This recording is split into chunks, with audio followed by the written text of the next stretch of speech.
The fact that he calls every Muslim in the world untrustworthy, says you can't trust any Muslim, says everybody who identifies as Muslim is a predator, compares Muslims to animals, and the list goes on and on and on. And when I speak, I don't only speak on my own authority, I speak on the authority of the universe, that Iran and all its proxies and the Muslim world behind it. No, this is a very, very serious conversation. Back off. There is going to be only the language of fire. I mean, just the entire thing is just a silly charade. He is not a serious human being, and you can see the utter bigotry in every word that comes out of his mouth. All right. And the fact that he has no serious analysis to offer into I want to come back. I want to come back. You are a liar with a false identity and your religion. All right. And your entire population. Let me get a have time. no respect. Let me call a time. The use of human shields and kidnapping people and raping and looting and the calls for annihilating of a human race is a form of resistance. This is their... You shut up. You shut up. It's my turn now. Two powerhouse voices, one explosive debate. Mosab Hassan and Omar Baddar are about to go all in on Israel and Gaza. And trust me, this isn't just talk, it's a verbal battlefield. Expect fiery arguments, sharp insights, and a clash of convictions that'll have you riveted from start to finish. Mosab, let me start with you. Your response to the killing of Hassan Nasrallah. Well, you know, Hassan Nasrallah, his hands are stained with blood. Not only Jewish blood, but also Arab blood. He participated in the killing of hundreds of thousands of Syrians along the Russian forces and along Bashar al-Assad forces. This man has been or had been destabilizing the security of the Middle East, and this was the time to put an end for this bullying and this blackmailing and this act of terror. I mean, Omar Baddar, are you sorry that he's dead?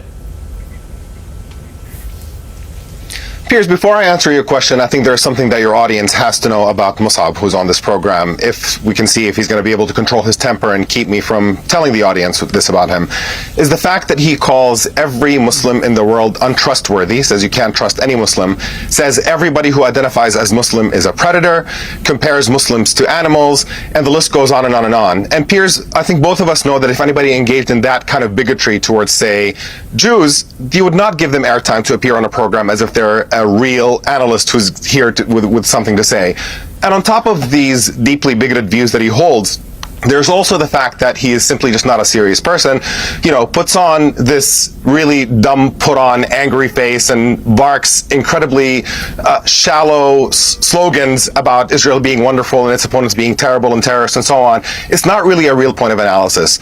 With that being at the forefront, I'll say that I think what Israel did in Lebanon and is doing is, don't take my word for it, listen to what Israeli leaders themselves have said about the assassination of Nasrallah. They said they could have and wanted to reach a diplomatic agreement with Hassan Nasrallah, but his insistence on ending the genocide in Gaza as a precondition to them reaching a diplomatic solution led them to choose to assassinate him and killing hundreds of Lebanese civilians in the process, incinerating entire apartment buildings. So in essence, Israel is choosing to incinerate Lebanese civilians, to assassinate Nasrallah, because they don't want peace in Gaza. That is the dynamic that we have. And the fact that you can look at this and still not figure out what moral policy should be and who's to blame for this kind of path of escalation that we're on, to me is completely mind-boggling. It is obvious that Israel is out of control. It's on a warpath. The point of view from both sides crackles with intensity as both speakers passionately defend their positions on the Middle Eastern conflict. Each brings fiery arguments that challenge not only their opponent's views, but also the narrative surrounding key figures and their actions. It's a vibrant reminder of the complexity of these issues, showcasing how deeply held beliefs can ignite heated exchanges while highlighting the urgent need to confront biases and seek pathways to peace in a tumultuous region. I lived the conflict. I'm an eyewitness. I lived half of my life in what's so-called Palestinian society, and I spent the other half of my life with the Jewish community. When I speak on the authority of experience that is representing both cultures. One culture is a culture of death that has been sacrificing children for political and financial gain. And Omar is coming here to the West, carrying the false Palestinian identity, hiding behind a couple of Western values, trying to manipulate and deceive American and Western audience by showing somebody like Hassan Nasrallah and Ayatollah and Sinwar and the rest of the proxy leaders. These people are reckless. They started the war on October 7, and Israel had the right to defend itself. And Hezbollah has been launching missiles on civilians. They just killed 12 children as the whole world is watching on a playground. And that was Druze community, which is a great part of the Lebanese community. And no one leashed Hassan Nasrallah. How many times Omar and Mustafa's and Muhammad's complained or protested against Hezbollah aggression, taking advantage of Israel bleeding in the south. I'm sorry. And he was totally mistaken. Hassan Nasrallah today, this is his punishment. Israel is legitimate when I stand for Israel. Why do I stand for Israel? Because Israel is the most legitimate ethnic group in the region, with evidence, overwhelming evidence to relationship to that land. Yeah. Omar and the Muslims have been trying for the past 1400 years to delegitimize and annihilate the Jewish people from that land. And they hate it so much that Israel is showing resilience and strength. You ask Omar if he's sad. Omar is mourning. Hassan Nasrallah is his hero. So let me tell Omar and his likes, listen, you cannot rewrite history. And when I speak, I don't only speak on my own authority, I speak on the authority of the universe. That Iran and all its proxies and the Muslim world behind it. No, this is a very, very serious conversation. Back off. There is going to be only the language of fire. And you can sit here in the West pretending to value the Western ethics. You are a liar with a false identity and your religion and your entire population. Let me get a have no respect. Let me call. Mosab's argument bursts with conviction, claiming his experience in both Palestinian and Jewish communities gives him the authority to call out Palestinian leadership for fueling violence and affirm Israel's historic legitimacy. Yet, this sweeping view misses the diverse voices within Palestinian society, where many champion peace. His stance on Israel's deep-rooted ties to the land holds weight. But Palestinians, too, have undeniable claims, making mutual recognition crucial. His charge that Omar manipulates Western audiences overlooks the fact that both sides are fighting to have their narratives heard, underscoring the intense complexity of this conflict. Time out here. Omar, you can respond to this. I'm going to just go to the Professor Moradi for a moment to get his response to this. I will come back to you. What I would say, though, is you did choose to start the whole debate with a quite lengthy personal attack on Mosab. It's hardly surprising he would return the favor. Merited. I personally would prefer. That's the difference, Piers. I'd like all the guests to try and talk about the issues. Openly bigoted. No.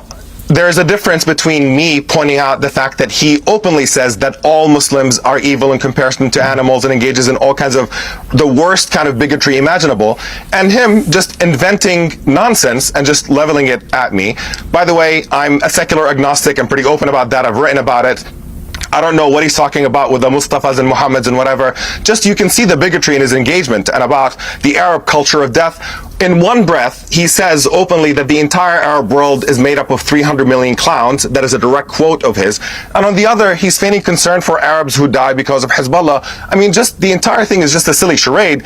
He is not a serious human being, and you can see the utter bigotry in every word that comes out of his mouth. And the fact that he has no serious analysis to offer. Omar raises a valid point by highlighting the inconsistency in Mosab's arguments, as broad generalizations about an entire culture or religion often reveal underlying biases rather than objective analysis. By exposing these contradictions, such as Mosab's simultaneous condemnation of Arab culture while claiming concern for Arab lives, Omar underscores that genuine dialogue requires moving beyond sweeping stereotypes and instead focusing on nuanced perspectives. Look, the Islamic Revolution leaders, Ayatollah, and before him, Ruh Allah, they have invested some 40 to 50 years into their proxies, and that includes Hezbollah, Hamas, and other proxies in the region.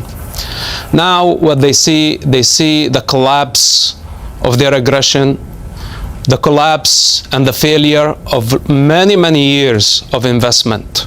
What happened to Hezbollah is shocking to the core. The entire Islamists around the world are seeing the collapse of one of the most funded, equipped military force in the Middle East. And Ayatollah is not far from Israel's reach. He understands this. This is why he retreated after the assassination of Haniya.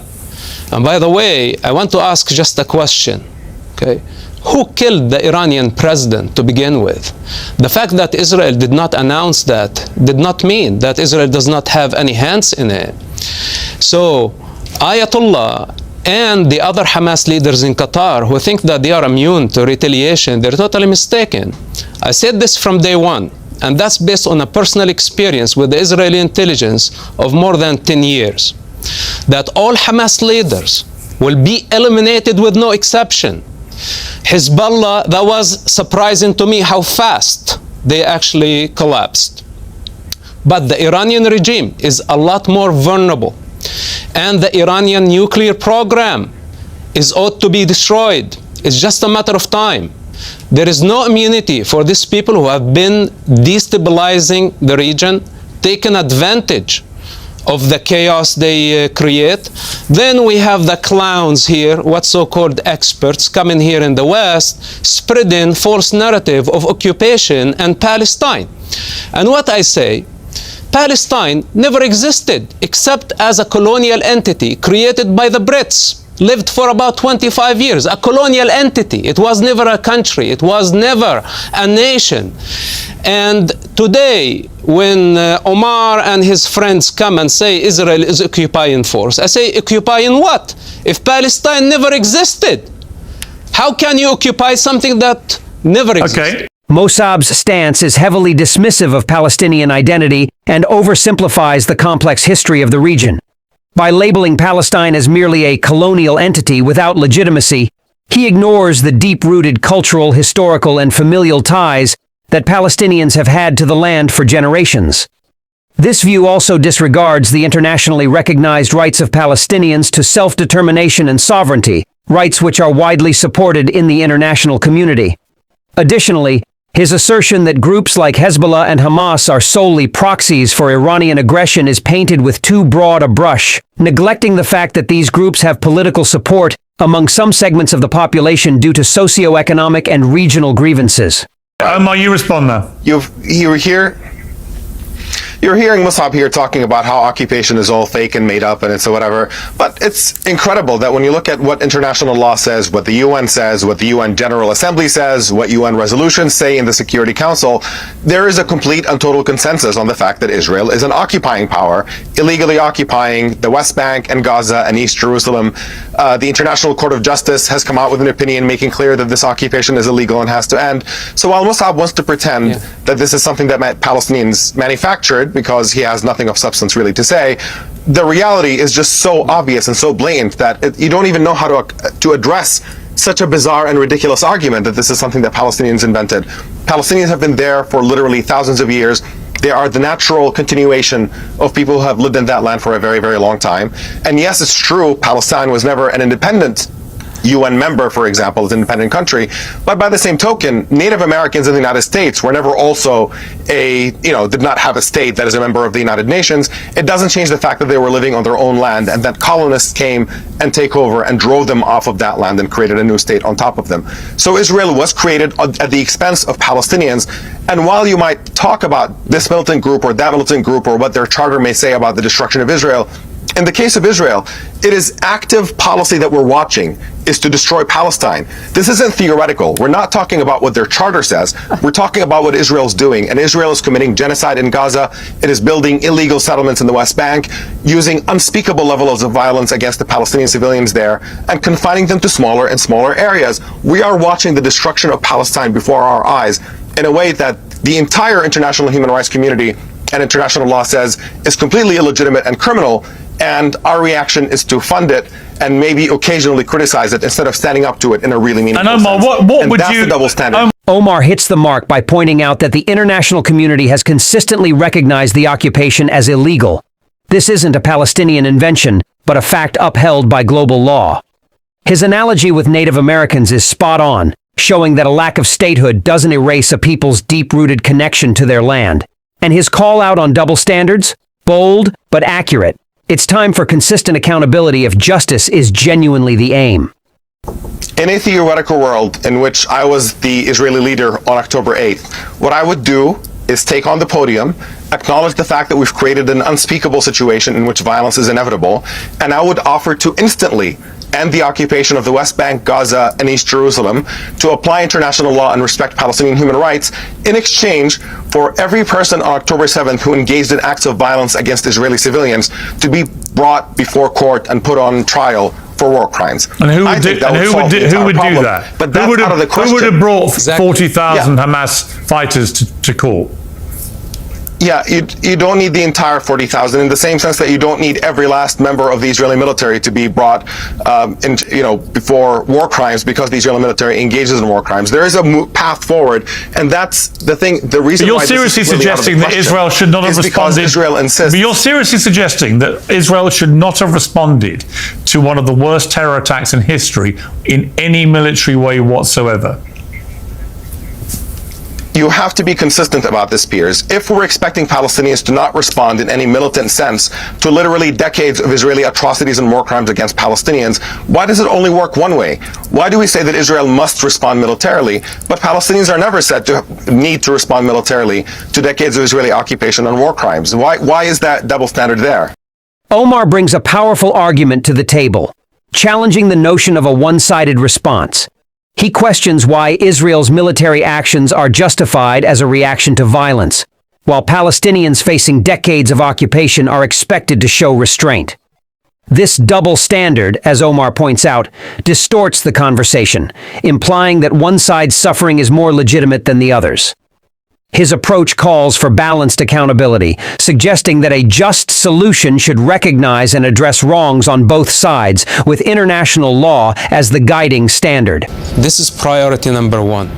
We cannot afford allowing any Islamic entity to have mass destruction weapon because they are not showing responsibility. They have been bullying, they have been intimidating other religions and ethnic groups. The Islamic hatred against the Jewish people is evident. And of course, many people can hide behind the Palestine as a device to express their anti-Semitism, to inflict pain on the Jewish people after they suffered a genocide on October 7, which, by the way, by the definition, the only genocide was committed is on October 7. What's happening in Gaza is not a genocide, it's collateral damage. It's the use of human shields that has been justified by Omar and many advocates on behalf of Palestine who think that the use of human shields and kidnapping people and raping and looting and the calls for annihilating of a human race is a disgusting accusation. It's completely baseless. I've never justified any of these things. Shut up. You shut up. It's my turn now. Yeah, so now, by all means, yeah. The thing is, they invert the narrative.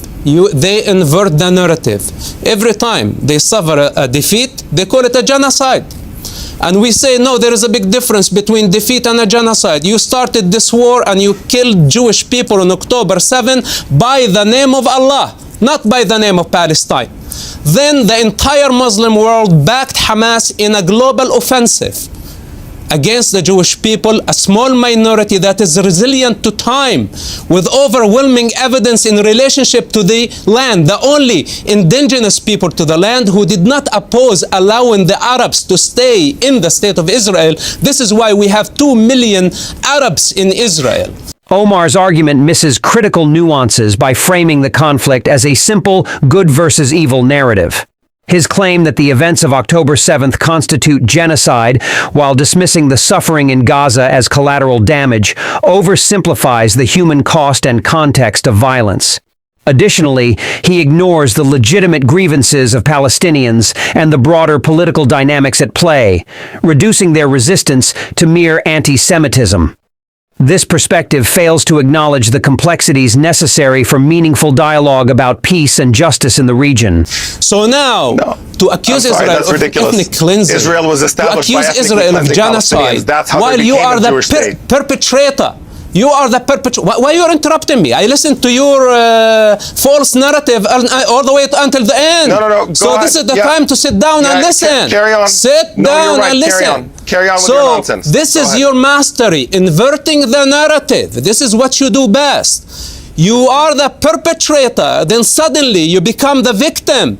And I tell you something, Iran will be punished. Everyone who's standing behind terrorism, Hamas is a terrorist organization designated as a terrorist organization in the United States. You cannot be American and supportive of Hamas. You say you are not a big fan of Hamas, but you are a big fan of Hassan Nasrallah. Hassan Nasrallah killed many Americans, hundreds of Americans. Hassan Nasrallah is a criminal, Ayatollah is a criminal, and whether you come by the name of Allah or by the name of religion, it doesn't matter. Justice must be delivered. What happened on October 7, it's not about how many Jews were killed. We cannot agree to that. Nobody in the free world would agree on Hamas aggression that was documented by their own cameras. And of course, we will have to go after them. Otherwise, if I to listen to you, earth will be corrupted. If I to just follow your logic that do you hear the yourself, war started honestly, Mosab, do you believe anything that you're saying, or do you just vomit nonsense The war nonstop? started 1400 years ago. Your mosque in Jerusalem is built on the top of the Jewish temple. You go below the mosque and we have all the evidence. You don't have the right to delegitimize Israel as a nation. It's against facts, it's against the Bible, it's against history. You cannot rewrite the history by inverting and spreading false narrative. Okay. Listen, I want to, you're going nowhere. All right, Israel Mosab, is thank going you. nowhere. Okay. And you need to have the legitimacy first. Okay. You must have the legitimacy as a Palestinian. Omar, finally and very quickly, you are legitimate first. I've got to wrap this up, guys. Before you try to delegitimize Israel. Mosab's perspective is a classic case of cherry-picking the narrative while completely ignoring the broader context of the Israeli-Palestinian conflict. By labeling Hamas solely as a terrorist organization and relegating Palestinian grievances to the sidelines, he's missing the bigger picture. His insistence that October 7th marks the beginning of violence conveniently erases decades of occupation and suffering that Palestinians have endured. Instead of fostering dialogue, he opts for divisive rhetoric and name-calling, which only fuels the fire of misunderstanding. If we're going to talk about legitimacy, let's acknowledge the complexities of history instead of rewriting it to fit a narrow agenda. Yeah, just very quickly, I'm going to say that Mosab just, all he does is level ridiculous, baseless personal accusations about what I think and what I do, and it's just, again, not a serious argument. Israel was established at the expense of Palestinians. In order to create a Jewish state, they had to ethnically cleanse hundreds of thousands of Palestinians out of their homes in order to manufacture that demographic reality. That's just a fact. Now, in Lebanon, I think this ground invasion of Lebanon is going to be a disaster. Your narrative is false. I think you're going... Okay, can you please keep your mouth just zipped while I'm talking, since you made a big deal about you having time? Now, when you talk about what's happening in Lebanon, I think this ground invasion is going to be a disaster for the entire region. I think they're going to try to turn South Lebanon into another Gaza. I think they're going to engage in a massive, unspeakable scale of violence. And I think that even though Hezbollah's leadership has been decapitated, there's still plenty of soldiers on the ground who are far better trained than Hamas fighters, and so we are in for an absolutely bloody mess that increases the chances of it developing into a major regional war very significantly and seriously. The level of atrocities that we're about to witness in Lebanon is going to be beyond the horror that we saw in Gaza. And again, the fact that nobody's restraining this fanatical Israeli government from this path of death and destruction is an extremely disturbing development that is really pushing the entire region towards the cliff. Omar hits the nail on the head when he warns that a ground invasion of Lebanon could unleash chaos like we've never seen before. This isn't just about military strategy.